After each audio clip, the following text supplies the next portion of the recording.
Okay, it's setting up live, so it should be live any minute. I'm gonna check myself here and see if it pops up.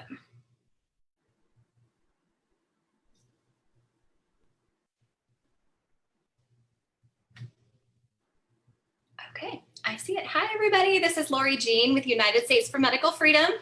I have with me Ayla Wolf from New Jersey for Medical Freedom. And then we've got Jim. Oh my gosh, how do you say it again, Jim? Mermigis. Mermigis. Okay, I don't want to mess it up. Jim Mermigis and Kevin Berry here with the Mermigis group, the law group, and Kevin Berry started First Freedom. So we're going to chat real quick about just Constitution, criminal law, and just going over kind of the things that have been going on in our country right now. So Ayla's a really good friend of mine. She has a criminal charge, and so does another friend of ours, Kim Tegan. So we wanted to make sure that you guys are aware of what happened with them. So I would love to just introduce Ayla and have her explain kind of what happened to her, and let's see if we can get you on here, Ayla. Okay, go girl. Hi. So I'm from a group called New Jersey for Medical Freedom, and what we focus on bodily autonomy, and I think our main thing is we focus on the Constitution and our freedoms, and we were practicing one of the freedoms is freedom of assembly, right? Peaceful assembly at Trenton at the State House. And I think the purpose was to bring our grievances to the governor. And that's a very patriotic thing to do. We feel like it's our right and our duty as American citizens to bring these grievances about this close down, this shutdown, this lockdown that our state is under. And it's particularly hard here in New Jersey because they closed our parks. I mean, we couldn't even go for walks on the beach or walks in the park by ourselves. With our families, getting fresh air. They closed all the businesses, and there's so much suffering going on. And we just hear so many people are just not getting their unemployment checks, and these businesses that are suffering that built over decades. And so we decided to actually tell you guys not to go outside. Didn't they say don't even go outside? Yeah, so we decided to go to Trenton that day, and as soon as we parked and got out of our cars. The police did come over to us and told us that we weren't allowed to get out of our cars. That was a little confusing to us because it's just an odd thing. We're at our Capitol, we're at our State House, we've driven there, we've parked, and we're ready to get out of our cars. And they said not to get out. But, it's not something that I as a person could control, other people from doing what they're doing is that they're expressing their rights. And their right to come and peacefully assemble is what everyone's intention was that day. And some people got back in their cars and some people did not. Some people came, and walked up to the State House. We were told, that we weren't allowed to do what we were doing. We were told that we weren't supposed to be practicing our First Amendment rights. We were told that, we just needed to get back in our cars. And we didn't, but where we were peaceful, we were lawful, we were respectful. The police, all of the police that were there were very, very aware that we were respectful, and there was no disruption. And we did everything that we did was what we thought would be a legal, lawful protest. But then, come to find out. After we left, a few hours of a really lovely day, we were able to gather. I was charged the next day criminally for disorderly conduct. And there was nothing disorderly about the protest whatsoever. The police were polite. We were polite. They just didn't charge me criminally in front of everyone. But I'm a mom. They came to my house, and just a mom with my kids, fighting for our rights, fighting for our Constitution in this dangerous time. And they came and charged me criminally for actually assembling peacefully. Yeah, so you have criminal charges. Yeah, criminal charges for that. Lawful First Amendment peaceful protest. lawful, peaceful protest. No one was charged at the protest. Like there was no charges. No one was even spoken to harshly for being disorderly whatsoever. But for How some can you reason, control if every 400 people will get in their cars or not, right? right. I mean, I couldn't control that, but apparently I was supposed to. I mean, people are going to express, their freedoms. It's America. It's the United States of America. I don't know. It's very odd. And then, even though no one was disorderly and I wasn't disorderly, I'm being charged as being a criminal. Yeah, and I mean, aren't we setting criminals free? Like we're literally letting criminals out of jails that have like committed offenses that are criminals, and we're taking good tax-paying citizens and like moms that are just protesting, right? And we're putting them in jail. Like Shelley Luther, we're putting people like Shelley in jail, which by the way, Tim popped on. Tim is Shelley Luther's boyfriend, and Shelley obviously can't be on because she's in jail, but that's who popped on with us, just so you guys aren't curious. And we'll get to you in just a second, Tim, but this is my friend Ayla. She's from New Jersey, and she got a criminal offense for going to peacefully protest in New Jersey. So we're talking about crimes against moms, because these are crimes against you guys. These are literally the government crimes. So let me just throw in also. Let me just throw something in about, in addition to the same day that Ayla got the charge, the Blue Angels were flying over Trenton. They were flying over a whole bunch of state capitals, an air show, which was widely promoted. So that's what caused an assembly in Trenton, not Ayla.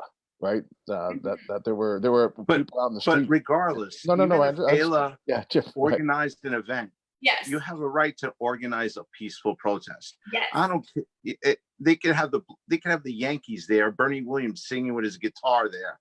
It doesn't matter. You have a right for a peaceful protest. That's a constitutional right. And Attorney General Barr did come out with an order stating that these lockdown orders are limited to your constitutional rights, and she has a constitutional right for a peaceful, as long as it's peaceful, there is nothing wrong with it. And that's why I know we'll acquit all the charges in court, because they have a constitutional right to a peaceful assembly. We're very optimistic. Yeah, and it's the same thing that happened with Kim. It's a similar pattern with, that they did not arrest anyone in real time. They waited until the next day because the Attorney General of New Jersey needed a scalp. They needed to have a name to say that someone was arrested, because it was all over the media that there were people in Trenton. So someone needs to be punished. And Ayla was chosen once, and Kim was chosen again. So we're trying to help them out of the criminal charges. And if you're in a position to help us do that, that's why we're here. Yeah, okay. Also, I just found out tonight that there's some businesses in upstate New York that want to start opening up in defiance to Emperor Cuomo's order. And I found out tonight that they're going to be charging anybody who opens up a business with a B misdemeanor with punishable up to 90 days in jail. Wow. Here in New Jersey, they actually, a bunch of senators put forth a bill to charge us criminally for defying any executive order, and the fine is $10,000 and up to a year in jail. Yeah, good luck with that, Tom. Yeah, that's actually what they're trying to do. Yeah. So that's what they wanted to do here in New York, because now there's businesses that are fed up, and especially upstate New York, there's a county where there were 20 COVID deaths in the entire county, and that county is being shut down, just as Bronx or Manhattan or Nassau, where there have been thousands of cases. And my client, our client found out that they were going to be charging with a B misdemeanor, which is punishable up to 3 months in jail if anybody opens up their business in New York. Yeah, and those were orders from the Attorney General and Cuomo. Well, I'm going to steal one of the lines from Ayla at the protest on Sunday. The concern and what government's trying to do is that courage is contagious, right? Yes. And if somebody opens their business, it's like, I can do that too. That's so they're doing everything they can to snuff it out, to snuff out Americans being American.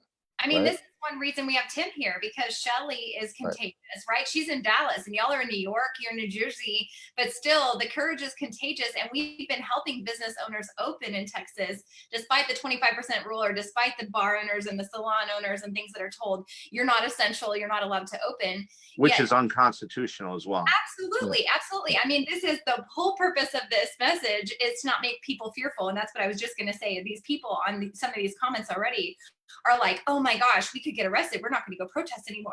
No. That's not what we're saying. No. I encourage everybody, peacefully protest. Protest your butts off. You have every right to protest. And you know what? If you get arrested, Kevin and I will be there to help you out.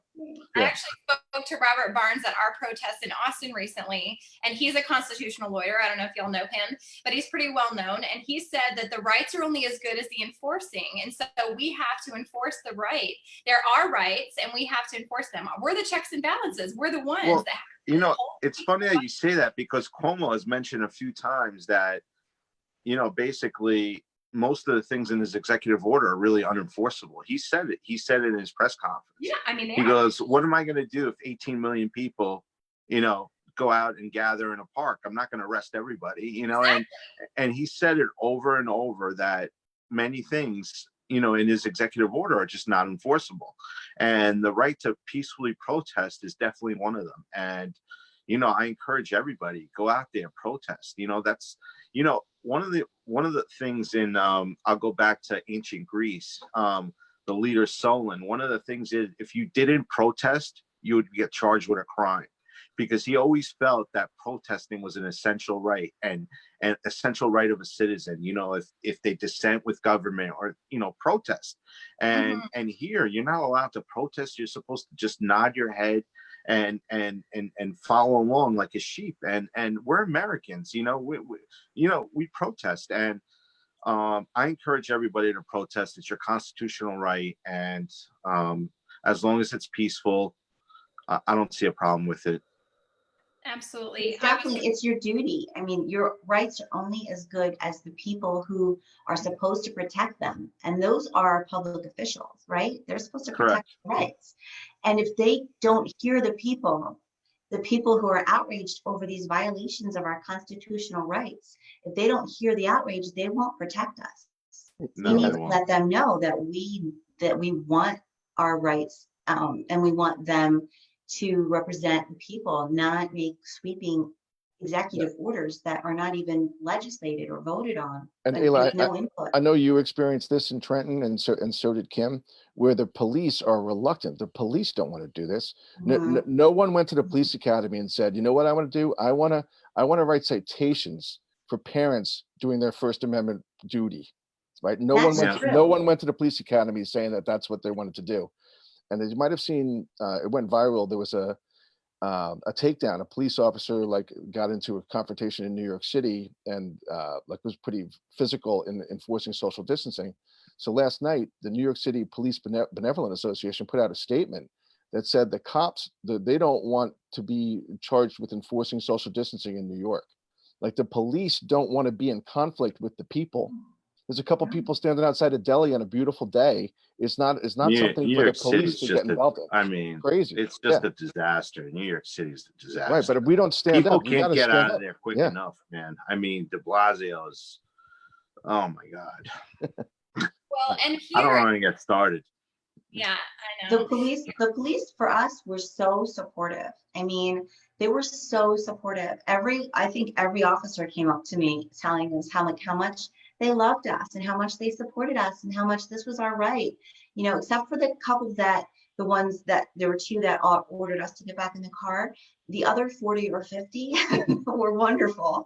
And, and everywhere we go, they're wonderful. They cheer us on because they realize that. Because that's America. They're cheering on. You're doing an American thing. You're exercising your rights. And there's nothing wrong with that. Many police are former military also, and they fought for these rights. They swore an oath to the Absolutely. Constitution, and they remember the constitutional oath. They that do. that And that that's they the problem, is we need them to take a stand for it, though. When it comes down to immoral, unjust laws, we have a duty to disobey them if they're unjust. And these aren't even laws. These are what? Ordinances? These are unilaterally passed executive orders that are not gone through due process, that are totally illegal. People don't see it. They are illegal. Well, So that's- it's like, yes, thank you.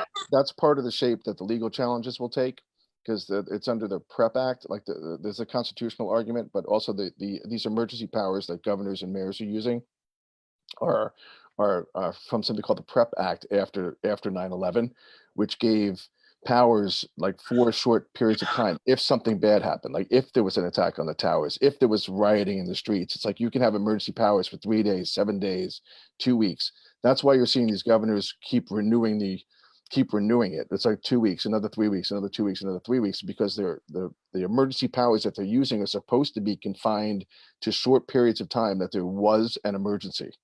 Now that we know, because the data is coming in, that this emergency has largely passed. It's passed. There's 99% high or higher survivability rate from COVID, because now we know it's 50 to 85 times more prevalent than they originally thought, which means the mortality is 50 to 85 times less than originally thought.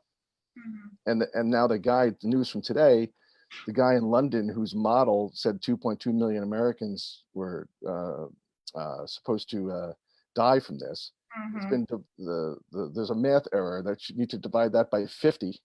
It's not 50% off, it's 50 times off. And that guy who told everybody to shelter in home was just resigned today from his government position because he left home to be with his married mistress, who lives with her husband and 2 children. Whoa. Right? So it's stay at home unless your mistress is horny, apparently. It was leave it to Kevin to get all this tidbit information and nobody else can find in the media. That's you know? No, it's big news today. It'll be bigger news tomorrow, right?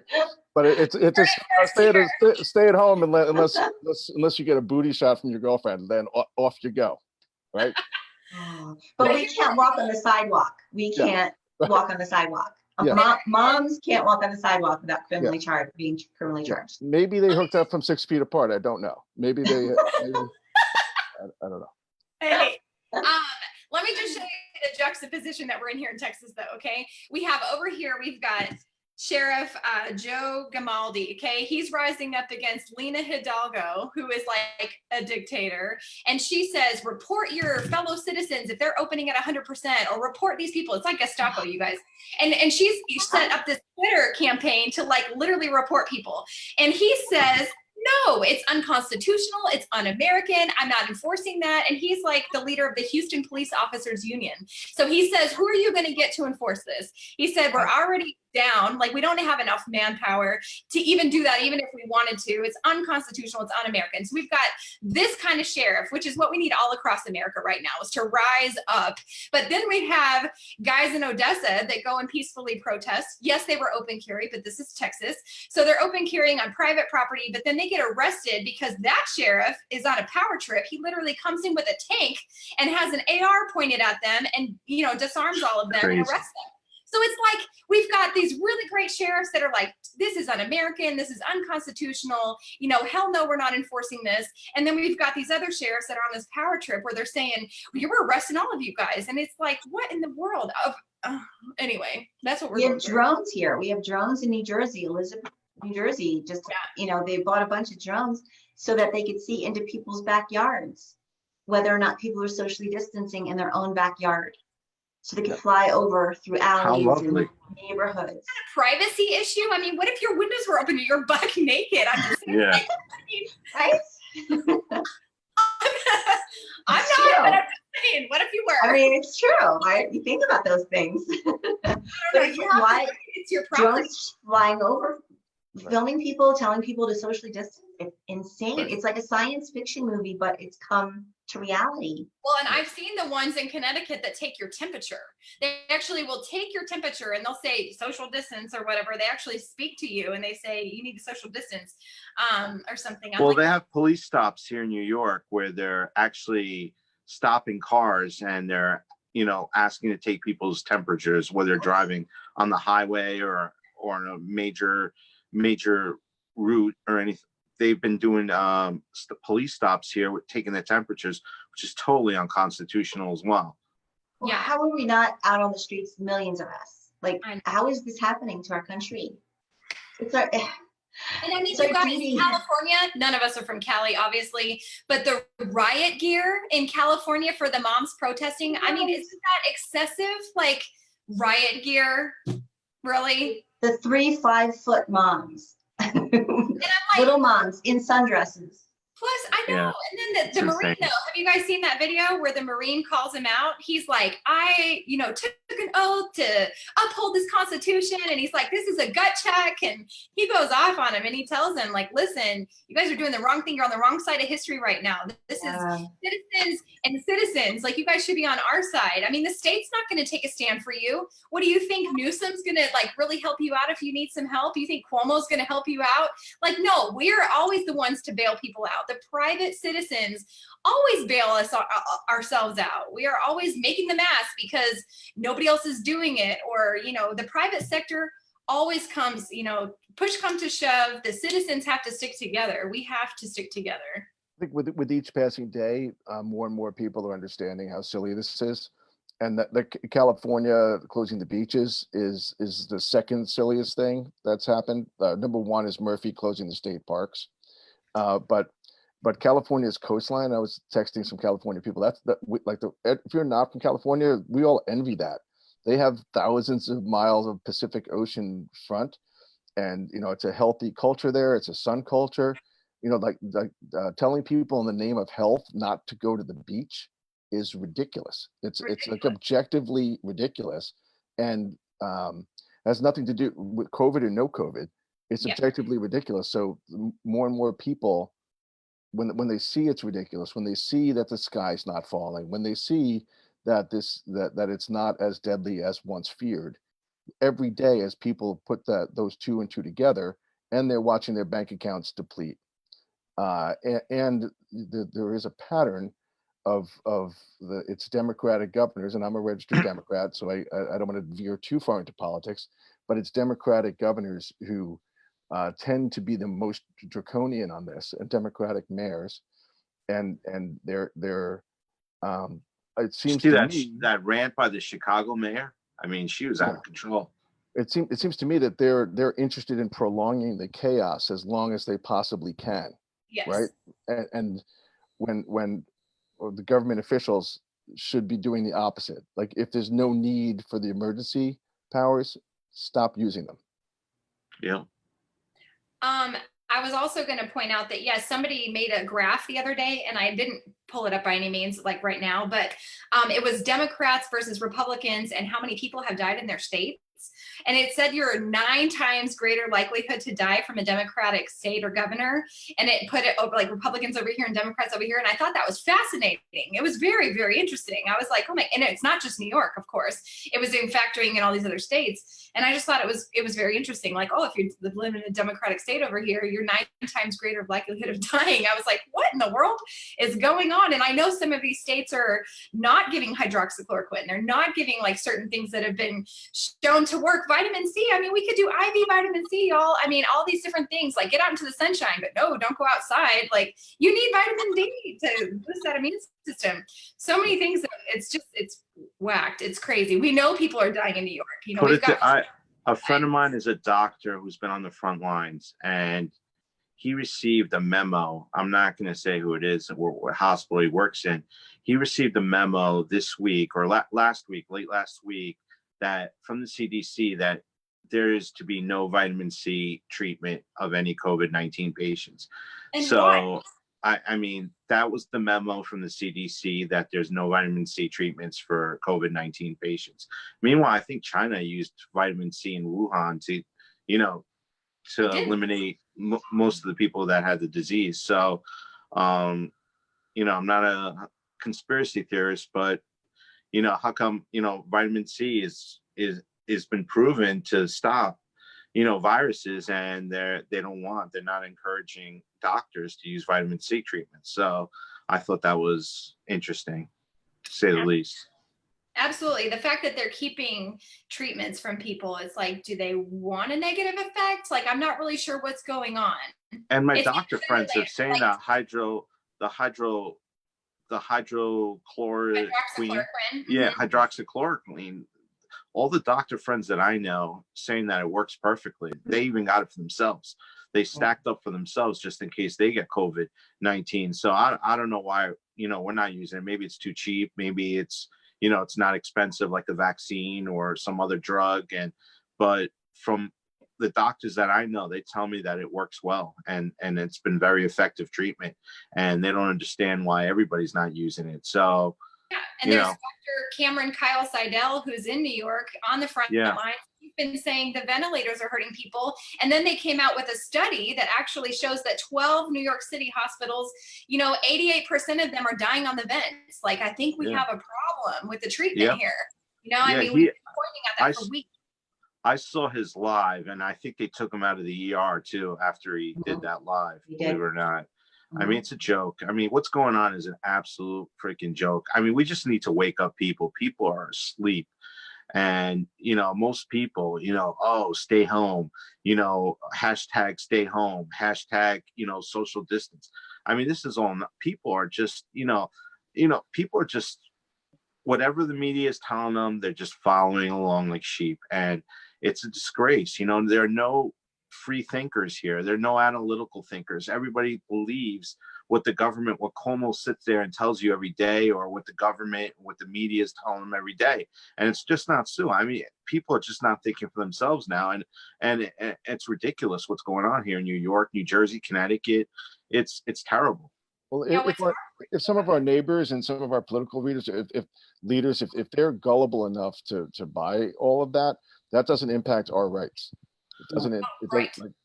And you know, a lot of people have pointed this out, that there were plenty of nasty bugs flying around in the 1770s and 1780s, like when the Declaration of Independence and the Constitution were written. And there's no exception in the Constitution for unless people are getting, unless it's a bad flu season.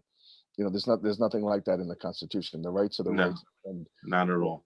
There's no clause in the Constitution for a pandemic. And they were very familiar with pandemics back then. Of course. Of course, right? Because they had less medical intervention. And one thing I wanted to point out was, I love also how for the vaccines, especially how everybody keeps bringing up that Jacobson case from 1903. And that just because it was 1903 and the state could mandate vaccinations, 1903, you're going to compare it with 2020. 1903, they didn't have clean water. People were dying in the streets in 1903. People are not dying in the streets in 2020. It's absolute ridiculous comparison. I get so annoyed every time somebody brings up Jacobson to me. It's ridiculous. 1903.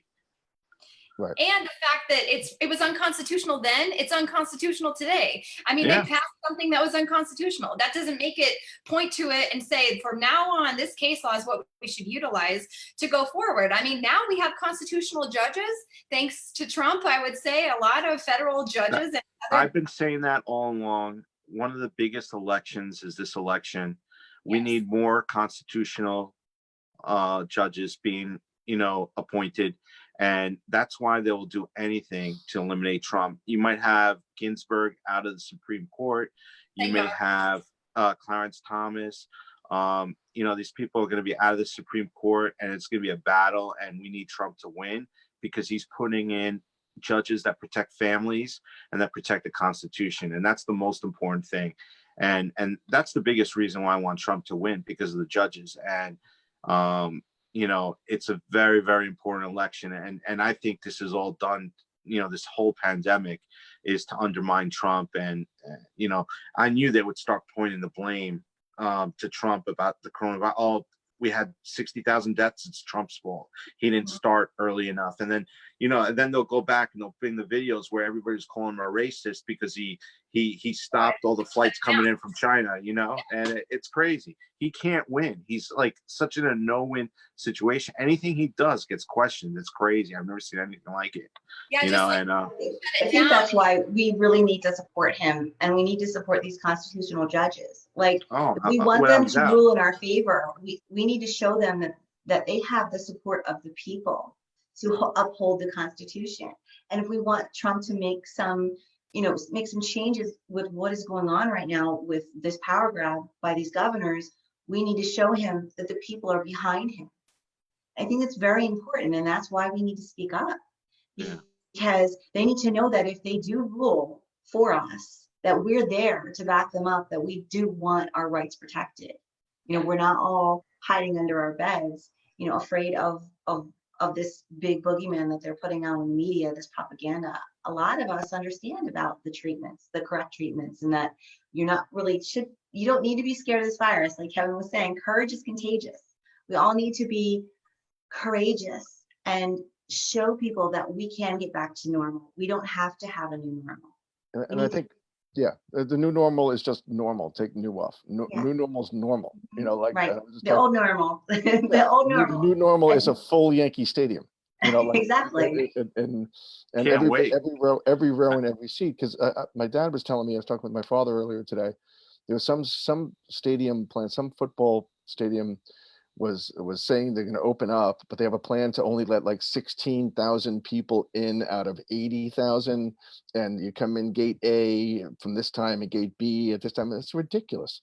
It's absolutely completely ridiculous. Like part of the normal is to socialize with the people you went with, right? If you got 2 tickets to the game, you don't want to be a half mile from your buddy, right? right.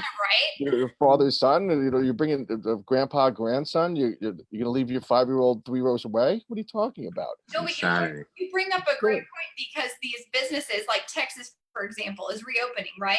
But they're only reopening certain things, and then some are not essential. So who gets to decide who's essential and who's not essential, right? Well, your bills are not essential. Well, my bills are just as due as yours are, and so Shelley's bills are just as due as the bar owner's bills, which are just as due as anybody else's bills. And so the thing is we're only allowed to open certain businesses at certain percentage rates, at certain times, at certain this. And you can go into Walmart, you can go into here. Why can't you go into the mom and pop shops, right? I mean, Ayla and I were talking the other day, and we're killing America. We are breaking America because the mom and pop shops, the American dream, makes America great. And without that, what do we have? Big business. China buys them all up, or monopolies buy them all up. And then who? Gates owns everything. I mean, what do we, you know what I'm saying? It's like, it's a train wreck, and then all these families are hurting. So we're opening at 25%, but the restaurants can't even afford to pay all the servers and the cooks and all these things to operate a business. So some of them are not even opening, or they're just going for the gusto maybe, and they're going to get in trouble with whoever set up that Twitter page. It's ridiculous. They can't afford it, and they shouldn't have to. There's a barber today who opened anyways, and he's like, listen, I've had my business for 50 years. If I go another week, I'm not going to be able to make it. Okay, it's 50-year-old business. Like, we need him. We need those businesses. And my friends went and supported him, got a barber shave and a cut or whatever, and shined. And so we're trying to open up Texas. We want to open up America. We want to lead the way in doing it anyway. We're not waiting for Governor Abbott to say, okay, now your salon can open. Okay, now your bar can open. Okay, now we're giving you permission. Oh, thank you, King Abbott. If it pleases the crown, maybe please have our freedom. Like, no, not doing it. I will bet anything that the last place to open is downstate New York. There's no doubt about it. And possibly upper New Jersey and lower Connecticut. And I mean, Cuomo's made some reference that, downstate's got a long way to go. I mean, he made those comments, as far as opening. So I don't see downstate New York opening 2020. I can't see it. I can't see a situation where they're going to open up. So, people are going to have to get wake up here in New York, and people are starting to wake up. I think upstate New York should definitely be open in phases. And I think it's without a doubt, upstate New York should be open. There are no COVID cases over there. I think it should just go back to normal upstate New York, and then figure out a plan for lower, downstate New York. But I don't anticipate New York opening anytime soon, especially downstate New York. Can we In talk my about opinion, herd immunity for a second? Like, do people not understand what herd immunity is? I don't think a lot of people, I think people think you get herd immunity from vaccines, but you get herd immunity from being exposed to each other. And what we're And the preventing crazy herd thing is, immunity right now. we've probably all had COVID, or at least most of us have had COVID. You know, I mean, and isn't it funny that, you know, shouldn't there be an easier way to find out if we all got COVID? I mean, shouldn't, you know, a test should be so accessible that, you know, everybody should just go see if they had COVID, just to know. I mean, it would solve a lot of problems if these tests were available, but I feel like they're purposely not available because they want to keep us, you know, contained, you know, like sardines. I mean, it's crazy. Well, this is TNN's up right exactly why we're on this call is like the people who have the courage to stand up, like Ayla, like Shelly at her store, like the store in upstate New York that's going to open. When they're doing this, they know they're going to incur some costs to do it. They're going to incur, you know, perhaps a cost of some jail time, right? Perhaps a cost of whatever the fine is, and then legal fees, right? So like, why are less people coming out into the streets? It's like because they're making a calculation in their head, right? And what we don't have, because the right side of this doesn't have Bill Gates, it doesn't have Warren Buffett giving his billions to Bill Gates, it doesn't have Mike Bloomberg's billions pushing vaccines, it doesn't have all of the money on this issue is on the other side. It's on the let's wait for a vaccine side. Every newscast is on that, except for Fox occasionally, except for especially Tucker Carlson, who's been great recently. And so if we could have a fund, if people knew they had a fund that would at least cover their legal bills, right? Whatever their fine is their fine. But if they could have their legal bills covered, more people would come out. They would, right? So where is that angel? Where is that angel funder person? But I do think the thing that's getting more people crazy now is the economics. You know, people had it, you know, I know people that are Democrats that are just, you know, they're pissed off that they can't open up their business. They're going to lose their life savings. They just don't have any money to support their families or put food on their table. And that's, you know, Democratic or Republican, that's one common thing that unites us. You know, we need a job. We need to work. We need to provide for our families.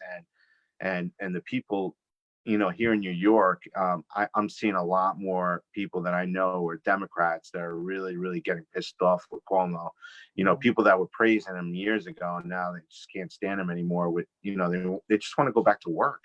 You know, and people just want to work. You know, and they don't want to rely on the government to, you know, for handouts or to give them money or to wait for a stimulus check or, you know, see if you get approved for a PPP loan or to get unemployment. And people want the certainty of working and getting a paycheck. You know, this is ridiculous.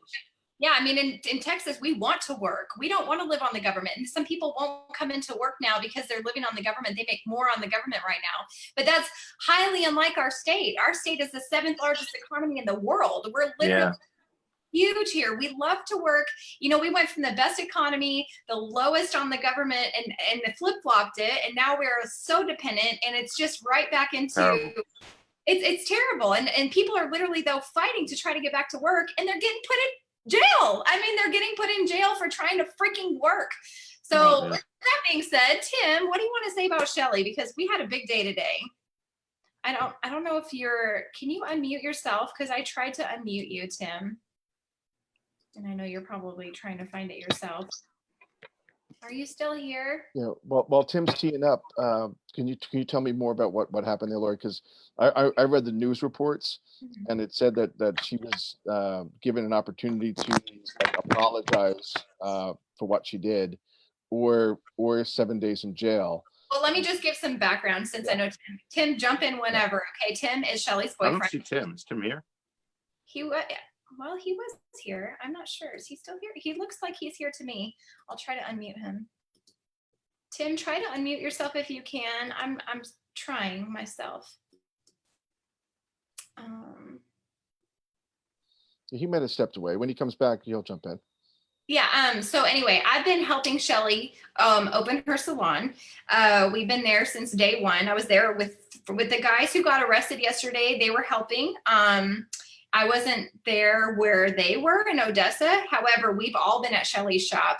Basically, good patriots showing up, basically trying to help people reopen. So some people feel uncomfortable. They feel unsafe. They want support.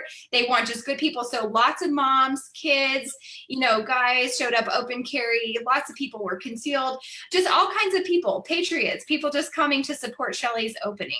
And so we were there for several days. This is nothing new. We've been down there every single day, helping her reopen, and also just providing that support that if they did show up, which they have every single day, and they said, we got a call, because let me tell you, Shelly owns a salon. They do hair and nails. Okay. It's called Salon a la Mode, and it's in Dallas, Texas. And 2 doors down, there is a dog groomer that is open, and they've been essential this entire time. So for 5 or 6 weeks, this guy's been cutting dogs' hair and trimming dogs' nails. And then 2 doors down, he's like Gestapo, you guys. He literally calls, and he calls on her, and then the cops show up, and it's like, oh, is everything okay? We heard we had a call.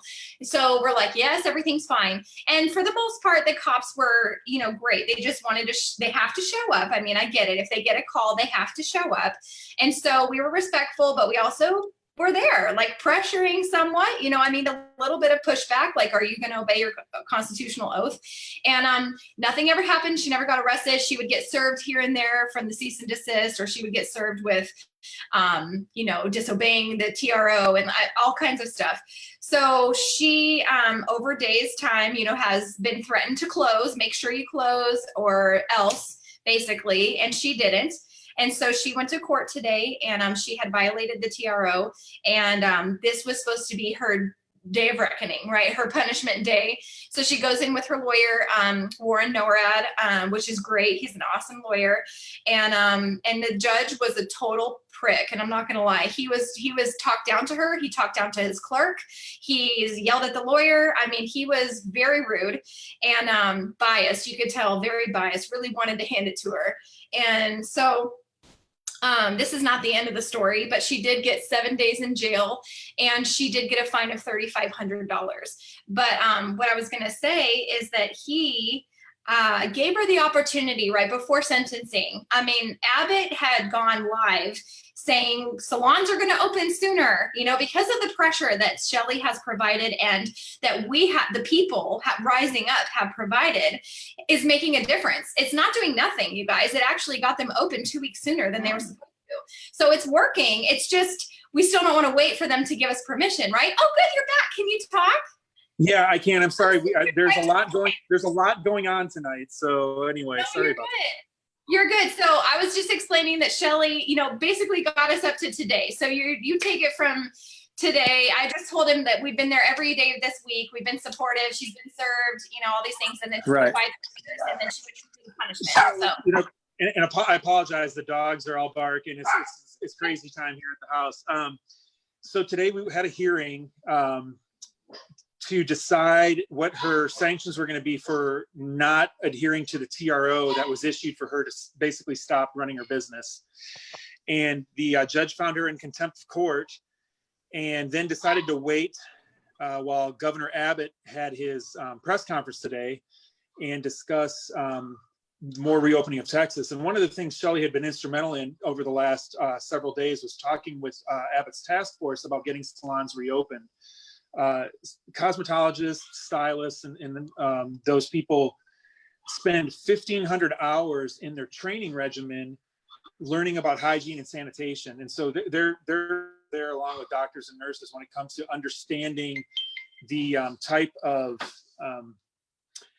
care one needs to take in order to prevent infectious disease. And so the words that Abbott spoke today when he was actually speaking were the exact words that Shelly gave to him when she was offering up her suggestions on how to reopen salons in the state of Texas. So we were pretty excited when we were all in the courtroom watching that happen. And then the judge came in and slamming his laptop shut. He'd been watching it as well, and you could tell he was agitated, and proceeded to spend the next 5 minutes berating Shelly, basically told her that she needed to admit that she was nothing more than a woman who was out for herself, and if she would admit her guilt, declare and tell the rest of the people of Texas to basically stand down, that reopening your business just to feed some hungry children was not a viable option for protesting,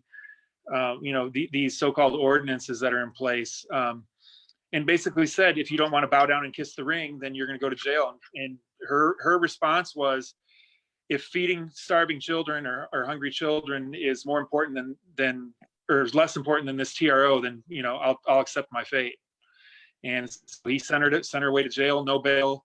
She will be in jail for 7 days, $7,000 worth of fines, and it was the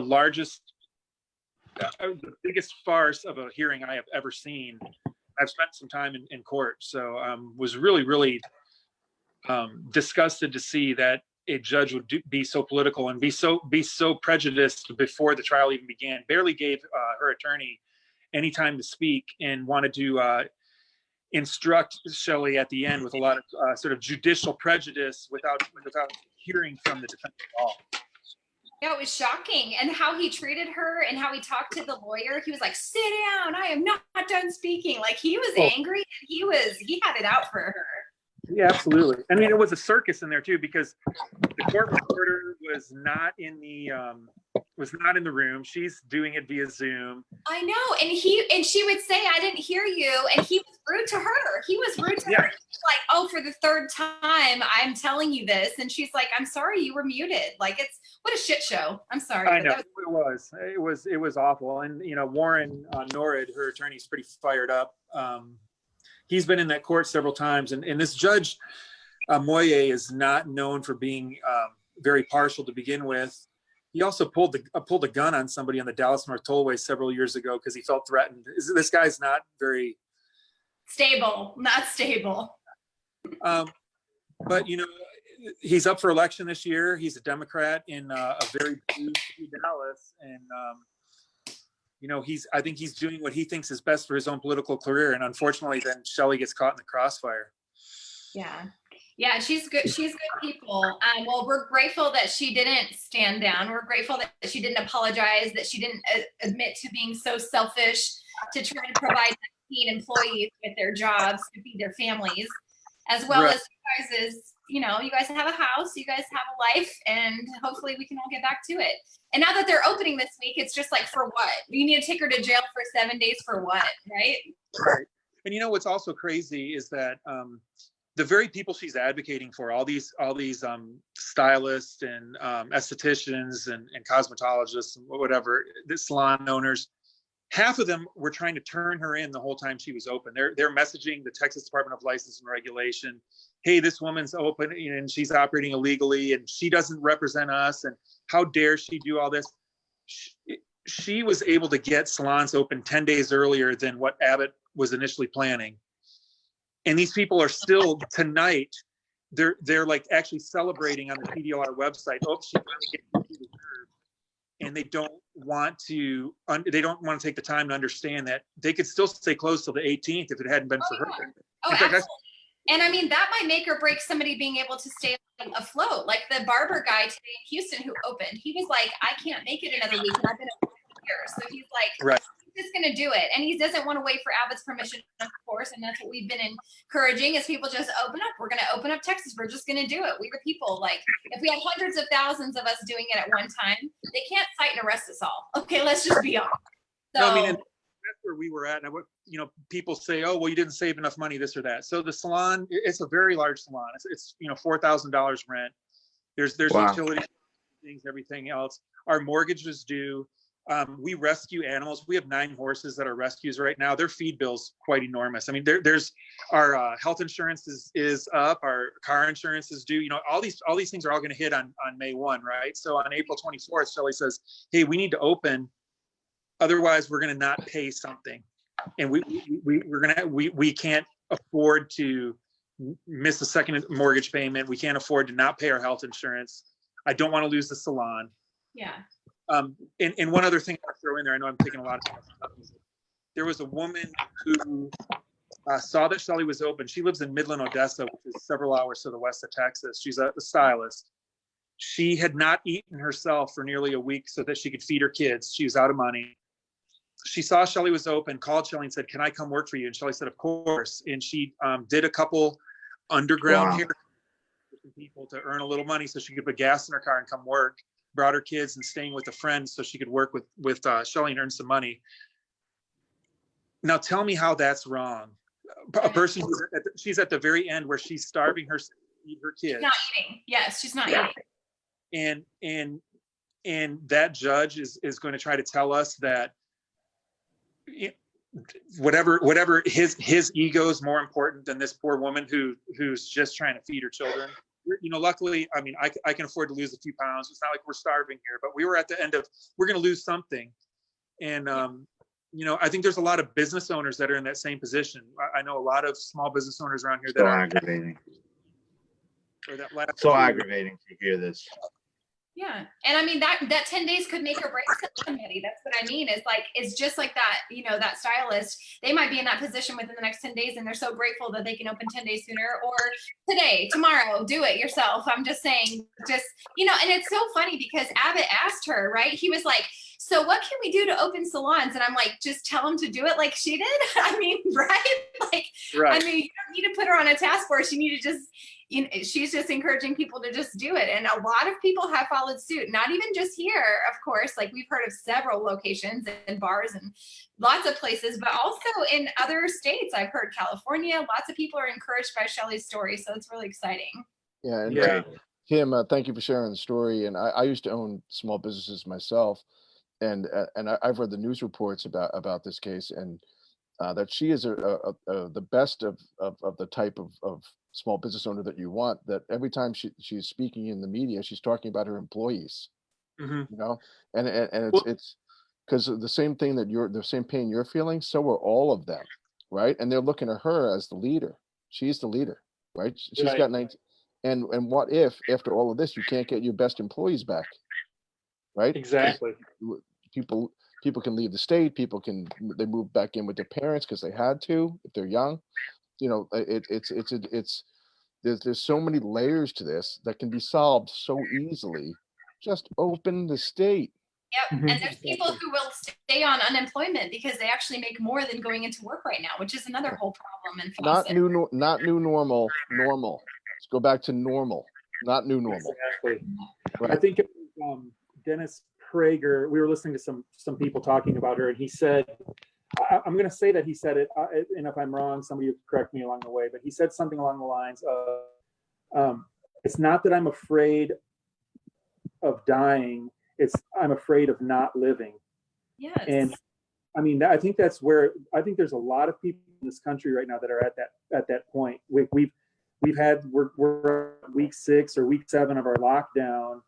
And it's at that point, okay, we can't continue this much longer, because as a human race, we can't live this way. Like, I don't want to wear a mask for the rest of my life, be socially distanced 6 feet from people, never shake a hand, never give a hug, never meet somebody new. Like, that's not how we live our lives. And I think, I mean, it sounds crazy, but I just think that we're at a point where a lot of people are feeling that way, yet somehow it's on a political agenda. Let's just keep everybody closed down a little longer and keep them on, sucking on, I'm sorry to say it, the government teat a little bit longer, because they might just get used to it and not want to get off it. And I mean, hey, unemployment's pretty good if you can get it. We still can't get it here in Texas. A lot of us can't, but along with that, unemployment insurance, some people are making $1,100, $1,200 a week in unemployment. Why would you go back to a job if you can sit around and get that for nothing? Yeah, the sad thing is all the things that people aren't considering. Let's just take Texas, for example, because the numbers are fresh on my mind. But the death rate is 0.002%. Okay, so 99.998% of people are not dying from this. They're fine. And even if they got sick, it's not death, right? So it's nothing detrimental. It's just like a cold flu, maybe mild, depending on if you have comorbidities. Okay, so we've established that. Now we're going to take 99.998% of people and we're going to strip their income. Their kids have been denied a right to an education.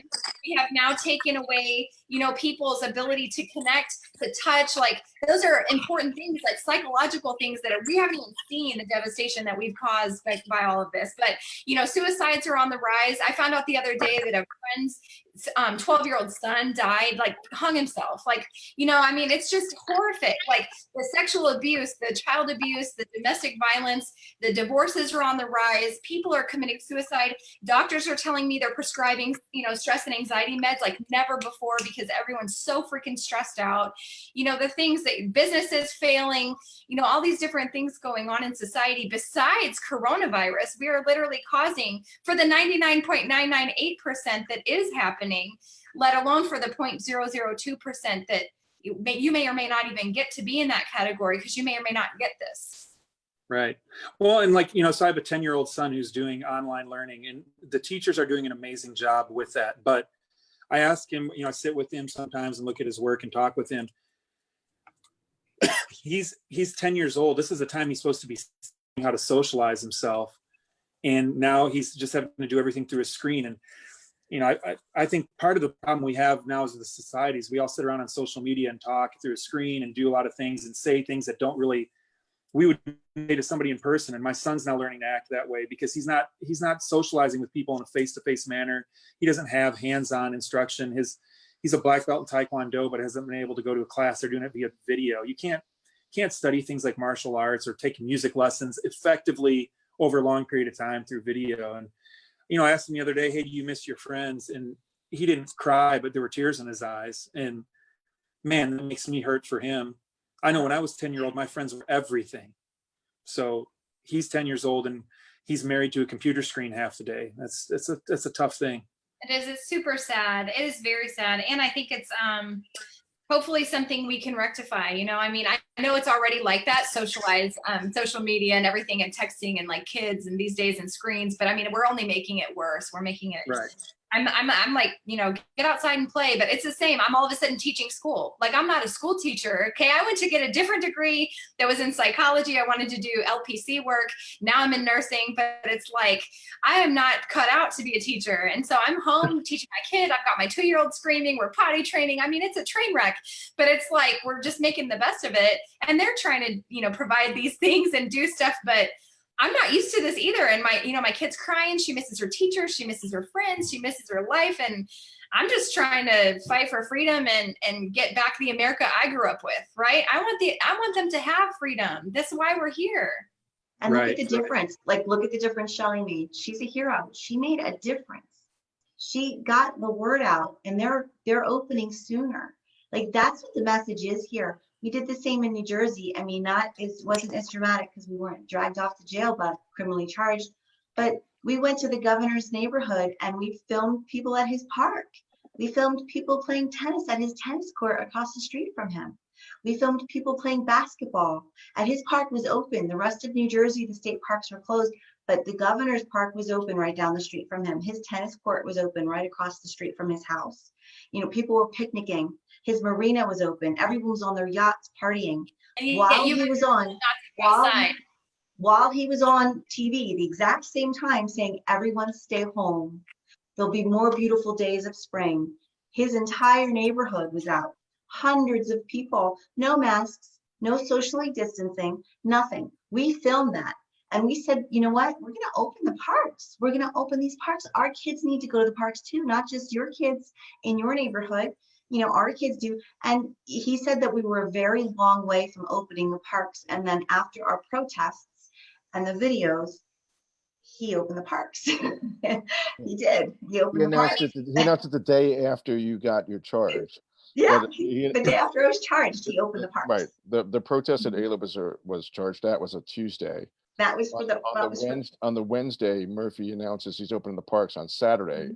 And then had the balls to say that that the protest had nothing to do with it. Yes, he did. And he mentioned that. He said it had nothing to do with you people. I'm sure Jenkins will say the same exact thing. Like, oh, Shelly didn't have anything to do with the salons opening at all. Right. But, you know, at the end of the day, when we're having riot gear for protests with moms, peaceful protests in California, when we're having a dad and a daughter arrested. The dad was arrested for throwing a ball in a park in Colorado. And then when you have a mom arrested in Idaho because Idaho of all places. her Shock. kids playing at the playground, and she's a wife of a police officer, and she gets arrested because her kids are playing on the playground. And then you've got all this, my two friends are criminally charged in New Jersey because of peaceful protests. You're like, this is insanity. It's unconstitutional, unjust, absolutely ridiculous. So we made a difference. Even Sunday we did a protest for the small businesses, and that is should be a big focus right now. Like, people, like what Tim is saying, people are starving. We're 6 weeks behind. A lot of people are 6 weeks behind with their paycheck, with their unemployment check. Where are they supposed to go if they don't have a savings and they're 6 weeks behind with the check? Yeah. Really. So we were trying to open small businesses. We had a little protest that day in Governor Murphy's neighborhood and in Red Bank. And that night he posted, for first time, support local small businesses. Right. I mean, he noticed. When we're talking Constitution, one thing I want to throw in there is the organization I started is called firstfreedoms.org, and it's based on the First Amendment, the 5 freedoms of the First Amendment, of which are all in play right now. It's freedom of religion, freedom of speech, freedom of the press, freedom of assembly, which is what we're all trying to do, and petition for redress of grievances. So one thing that, and Jim and I were leading with the lawyers leading the charge in New York to restore the religious exemption to vaccination for school. So we've been up to our eyeballs in the religion issue, the government stepping into religion where they shouldn't for at least the last year. And I want to, like, it's a little bit subtle now, but it's a giant power grab going on because of COVID for civil liberties and freedom in general. And freedom of religion is at the top of the list of things that have been taken away by the secular state. yes. It's going on 3 months around the country, and I think Texas is better, and Florida is better, and in that some of the local churches are saying "F you" to the government, and they're opening and they're holding services. People are in their cars, or they're doing it outdoors.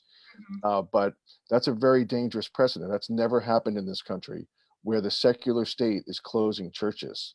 That didn't happen during World War II. That didn't happen during the Civil War. There's bullets flying everywhere. Churches were open, right? Churches are currently closed. That's horrible, and we can't let that precedent continue. Well, I mean, we need God in this country more than ever. Goodness. Right. I mean, whew. Yeah. Lori, I wanted to leave you guys with one more thing, and I'm sorry I sort of came in and left. There's just a lot going on, but I wanted to throw one other thing out there at you guys. So I'm actually trying to find out where Shelly's been still stuck in booking in there. She's about to get put into a cell, but they actually sent her to the jail in Dallas that is most rampant with COVID to set another example. Of course. Because she was doing her best to inhibit or prevent any spread in her salon. So they made a note of sending her to the worst one. They let 1,000 inmates or something out of that prison because COVID was so bad. They're sticking her in there, but she's afraid to eat the food there. So I'm actually got to. That is so insane. Honestly, this is insane. Did you try to appeal the decision? Did you? Yeah, so the attorney's already filed an appeal. Hopefully, maybe they'll get it to that tomorrow or something that we can actually get her. I mean, maybe you get a just appellate judge that'll overturn this nonsense. Yeah, and right. So I'm actually have to get online and try to figure out how to prepay for the commissary to take her food package down to her cell so she doesn't have to go eat the food. She's not that she's scared of it, but that's the one thing she told me. She goes, the last thing I want to do is go to this jail. She actually had a COVID antibody test done a week ago to make sure that she didn't have it. So she knows she hasn't had it before. She doesn't want to get it now and then be quarantined and forced to stay away from her business for another 14 to 21 days after coming out of prison.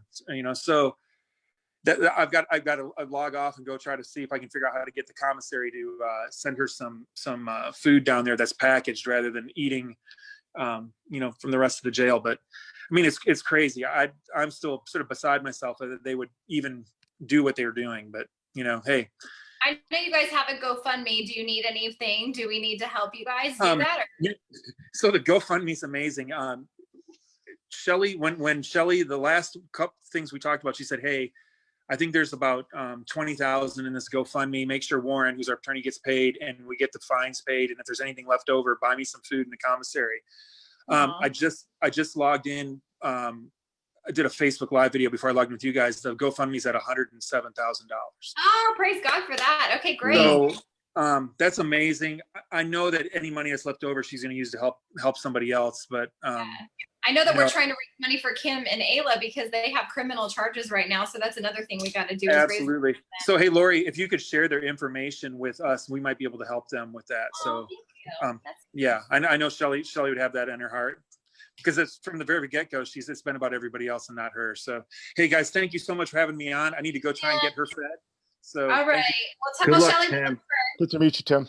Good to meet you guys. Thank you so much. Yes. Bye, Tim. Take care. Bye. So yeah, guys. Okay, well, I know we need to raise some money for Kim and Ayla. So if you guys do have the ability to help them, they have criminal charges. Do you want to tell what their charges are right now? Good, Jimmy. It's a disorderly conduct charge, right? Well, the main charge is organizing a rally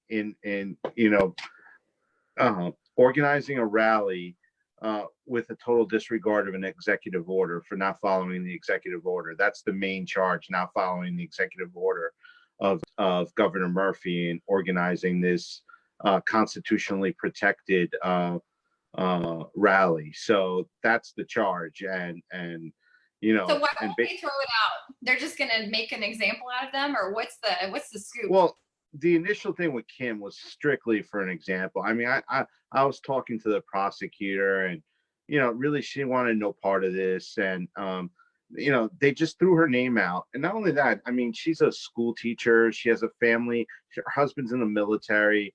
Yeah. Her name started all over the internet, and then she started getting heat from her husband, and then people that worked with her husband, started teasing her husband about it. It's just a bad situation. It was totally unnecessary. They threw her name out. Didn't even know that she organized. She said that she wasn't organizing it, but they just didn't even care. They just wanted to use her as the first example of disobeying Governor Murphy's, executive order, and that she has to pay as a result. All right. Well, we'll help you guys as much as we can. So the PayPal is at First Freedoms. Is that right? Yeah, PayPal. I'll post the link, but I just want to make sure we can get it out there just in case they don't look. Yeah, it's paypal.me and then /First Freedoms with an S Inc. First Freedoms Inc.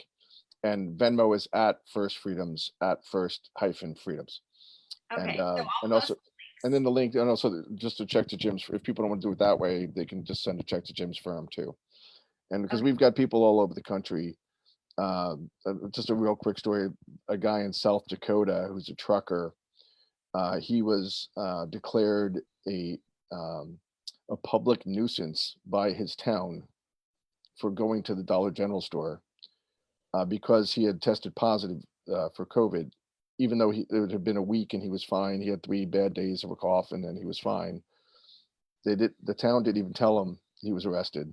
The town didn't tell him there was a warrant for his arrest. The town didn't even have a physical meeting. They just declared him a public nuisance. Now he can't come home because there's a warrant out for his arrest.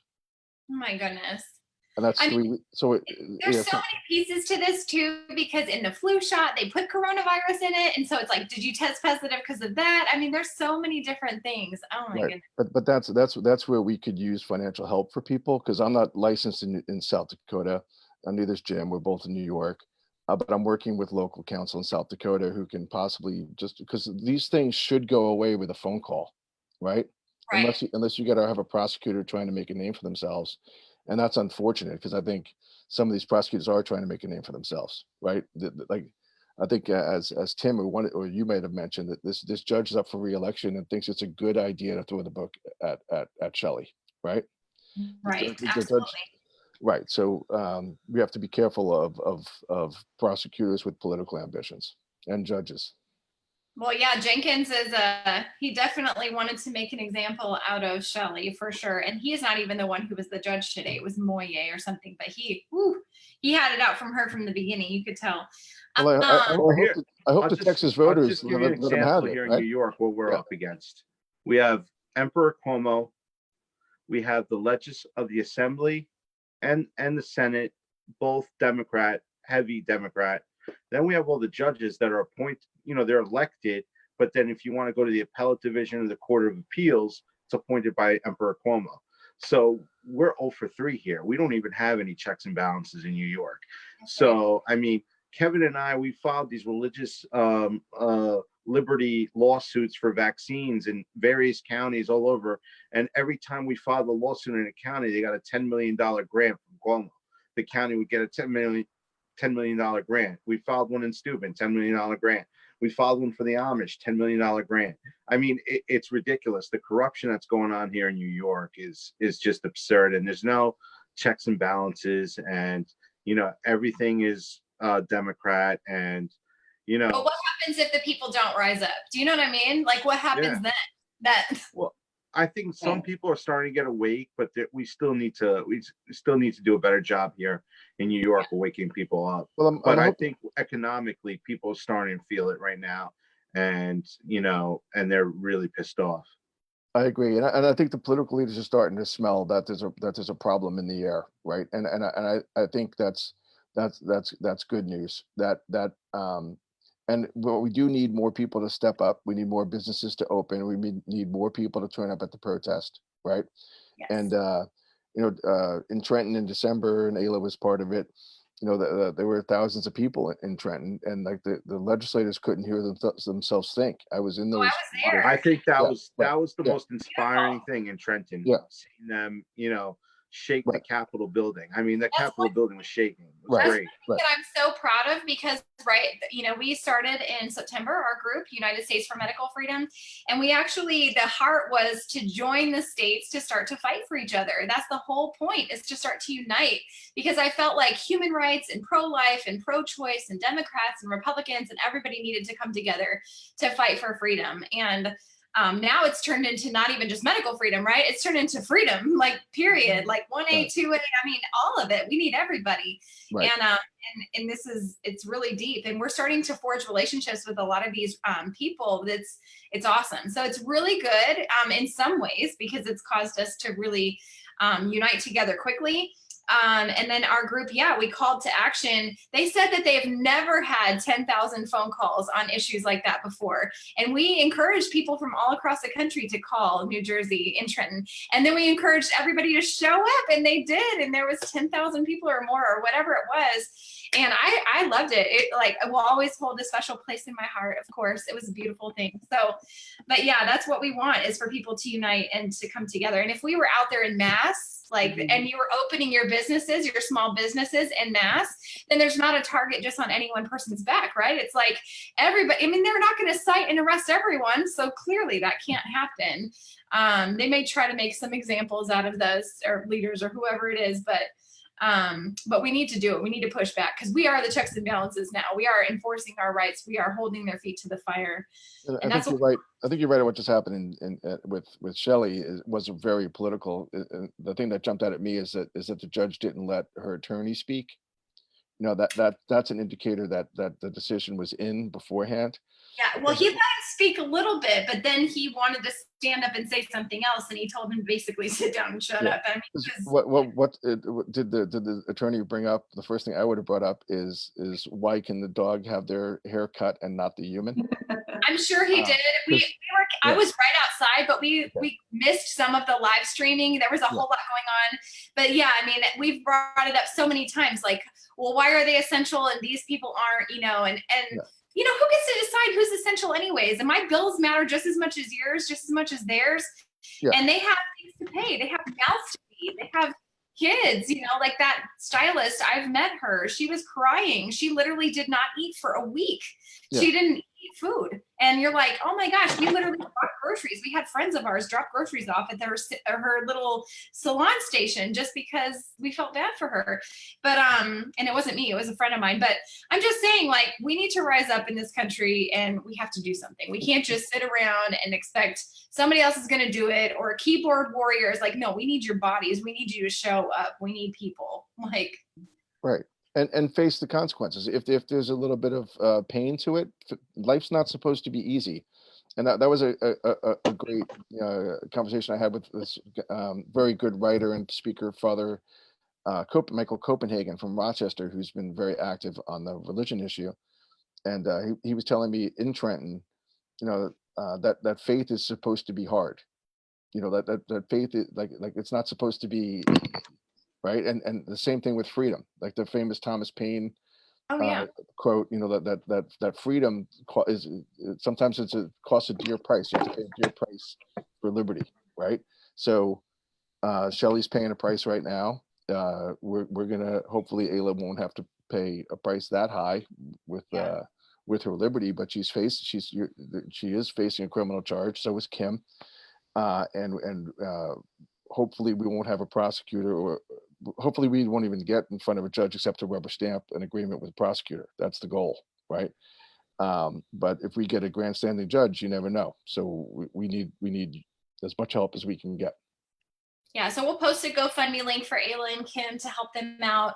And I just wanted to leave everybody with this, that there's a Benjamin Franklin quote that's one of my favorites, and it's so funny because he uses the word essential. So those who would give up essential liberty to purchase a little temporary safety deserve neither liberty nor safety. So Great. those who give up your essential liberty to purchase a little Amen. temporary safety deserve neither liberty nor safety. So yes, it's not always going to be candy and flowers, right? I mean, we're all aware. MLK Jr., I'm pretty sure he was arrested like 40 times or whatever we talked about the other day. And it's just, and not saying we all want that. We don't want that. But I'm just, you know, we have rights. We have rights.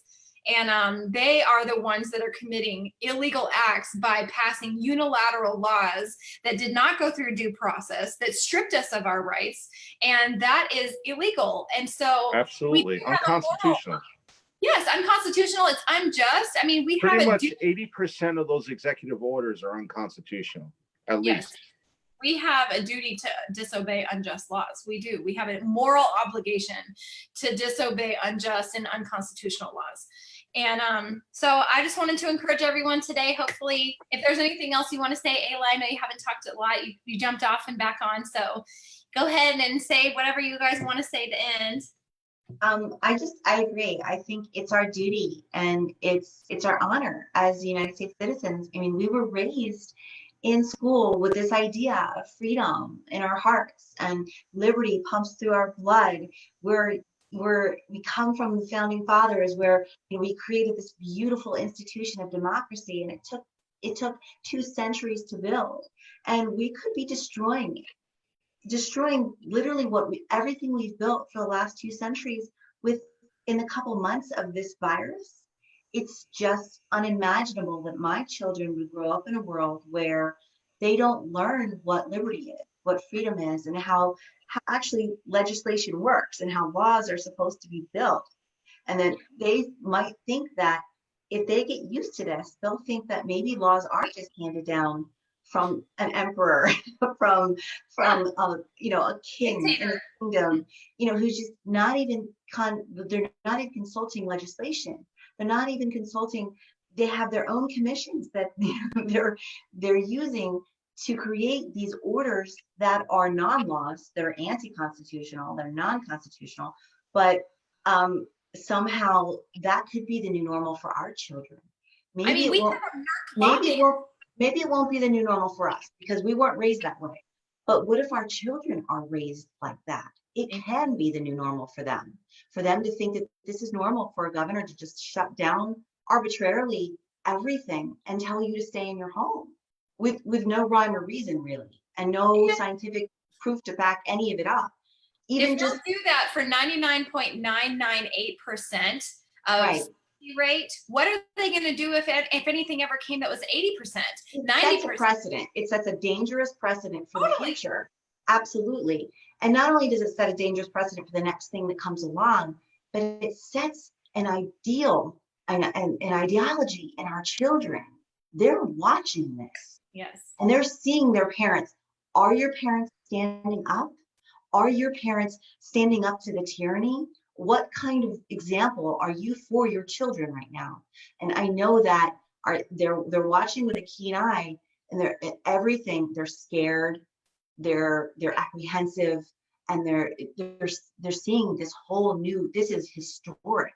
Never before in the history of America have we had such a violation of our civil rights, right? Of our constitutional rights. This is historic. If we don't stand up now, when? Because our children will get used to this. So that's why moms see this. moms see this as something that, you know, our children could grow up in a different world than we did. And we don't want that. So we all need to stand up. We really do now, not later. I always say the same thing. I say, you know, if you ever wondered like what you would do back in slavery days, if you ever wondered what you'd do back in Nazi Germany, if you ever wondered what you would do, like if you had to choose between what is right, what is morally right, and what is law even, or what is morally right, what is just, what is good, you know, sometimes the orders that are passed down from military guys is unlawful, it's unjust, it's unconstitutional. And you have to say, I'm either going to obey that and go against my fellow man, or I'm going to not obey that. I'm going to be on their side. So what side of history are you on right now? Because whatever you think you would have done back in those days is what you're doing right now.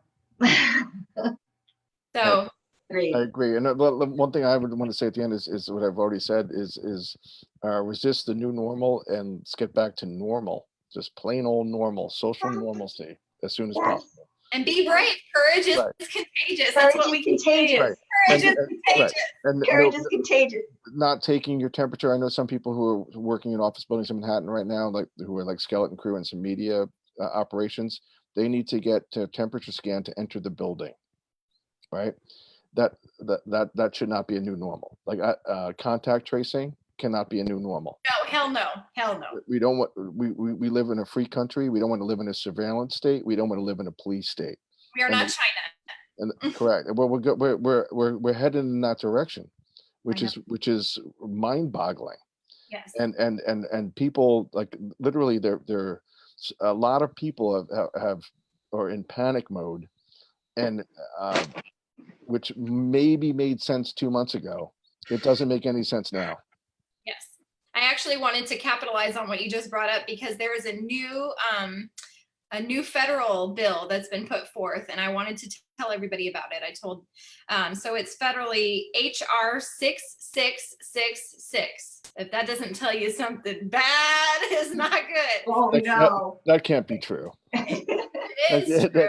That can't be the number. It is. No. HR 6666. I'm not kidding. And it says authorizes the Secretary of HHS to award grants eligible entities. Anyways, getting on down to it. It's related activities such as contact tracing through mobile health units as necessary, individuals' residences, and it says, and for other purposes, whatever that could mean. So we have to keep an eye on this. We also have to keep an eye on HB 2527, as we always have, but just in case, because they keep adding co-sponsors to that bill. And I'm sure it's going to come up where they're going to try to push mandated vaccinations with this COVID, you know, everything else, mandated tracing, mandated immunity papers. But we are innocent until proven guilty. I don't need to show you my papers to prove that I'm innocent. Okay, I'm a free person out walking around. I'm not a diseased person out walking around spreading something that I don't have. That's another lie that's going around, right? So we have to dispel some of those issues. But that's for another night. We love y'all. Is there anything else you wanted to say, Jim? I think everybody should pick up a copy of the Constitution and know your rights. I fully recommend everybody. You'd be surprised that, you know, what your rights are under the Constitution. And our forefathers were brilliant. And, you know, this document, you know, it's brilliant. And I think everybody should have a copy of it and carry it with them and, you know, spread awareness of what your rights are. And I suggest that everybody get a copy of the Constitution. Yeah, they fought and died for this. The least we could do is show up at a protest. The least we could do is business. Right. The least we could do is take a stand. I mean, don't roll over, please. It's funny you mentioned that, Jim, because and I know we got to go. We're running over time here, but Governor Murphy said on Tucker Carlson's show that the Bill of Rights, when asked about rights, that the Bill of Rights was above his pay grade. He doesn't know what the Bill of Rights is. Yeah, so I suggested to a legislator in New Jersey to submit a bill, which I don't know if he's going to do it, call it Murphy's Law, just that every bill that is dropped needs to include the Bill of Rights, like on the signature page, so Murphy can see it. So, yeah, just whatever your bill is, you would take. It's a sewer, it's a bill, just the 10 items of the Bill of Rights, right on the signature page, because I don't think he reads the other pages. So Well, one thing that we're really passionate about here, it's a little bit different. We're public, and so we love that. We actually have almost a 500,000 person reach, which is great, you know, just for starting in September. And so I love that. And I just wanted to say there's a reason for that, because we really believe in public education. We have to educate people what their rights are, and even just information. Like, we are not getting out to the general Joe Schmo down at the grocery store, right? Like, we need our movement to be moving faster than ever, and absolutely, you know, rocketed pace. But we are going to bring on constitutional lawyers and lots of people very, very well known in the Constitution world, so that we can teach people the Constitution too. So that way we have some classes and we have some things to do, because we do need to learn. I'm one of them too. I'm no expert on that. But yeah, we need that. And one other thing, Kevin, I heard you had a phone call with Trump. Is that right? no, I never spoke directly to Trump. Oh, you didn't? Okay, so I thought you were on this call where he talked to the First Amendment people about religious freedom and things like that. So I was hoping that you could give us some hope, because I heard that phone call was very productive and that it was very good, and that we have some help on our side. And so that's just something I thought I heard. Well, I know some people who are on that call. I wasn't on it, so anything I'm saying would be secondhand. But this week should be an interesting week. Each of the last 3 years, in the first week in May, there's been something of an executive order type that comes out of the White House. So I don't know what it's going to be this year, and I have connections to the administration, but everything's one removed. I've never actually been involved with the president. Okay. But we've sent in some policy advice. We had some meetings with their HHS people in March in DC. I know there's definitely a lot of concern on the religious rights issue in the White House. Awesome. Okay, well, at least they're taking notice, and that's what we need. But yes, okay, well, we need you to rise up. You know, everybody needs to rise up, and make sure you guys help out Ayla, Kim, and thanks for helping everybody with Shelly, because obviously Shelly said she's good for now. So, but you know, if you had funds to give to Shelly, maybe pour it over to Ayla and Kim, or anybody else who's going to be fighting for their rights. And then those guys who were arrested yesterday in Texas, they could use some help too. So they're friends of mine. They're good people. They're just good guys. Trying to help local business owners open their business. So but that, we're going to sign off, and we'll see you guys soon. Thanks so much for being here, you guys. I really appreciate your time. Thanks, Lori. Thank you. Vice versa. Thanks for having us. Take care. Bye.